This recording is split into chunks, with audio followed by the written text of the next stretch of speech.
was a lot busier than we could have expected, for very tragic reasons from a human perspective. We were expecting, of course, that things would happen while we were on the Security Council that we would have to respond to, but we could really never have dreamt the scale of conflict that the Security Council would attempt to try and deal with. Whether that was in Ethiopia, where hundreds of thousands of people have been killed. It's hardly even been on the news in most parts of the world. And Ireland was determined to raise the human suffering that was happening in what effectively was a civil war in Ethiopia. And of course Afghanistan and the exit from Kabul, which unfortunately has created huge suffering and vulnerability for the female population.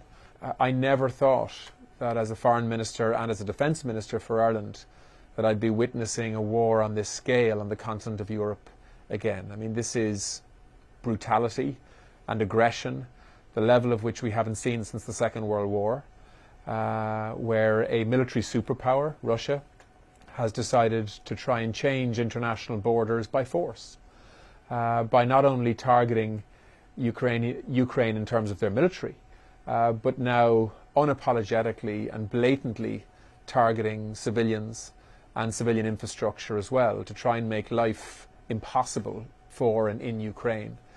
And so far that's seen almost 8 million Ukrainians flee into the EU. 65,000 of them have come to Ireland and are living in our homes in Ireland and will continue to be welcome in my country. History will be a very harsh judge of lots of countries in terms of what has been allowed to happen in Syria and the human suffering that has flown from that. And let's hope that we find a way of bringing the madness of war in Ukraine to an end in a much, much shorter time frame than has happened in Syria or in Yemen for that matter.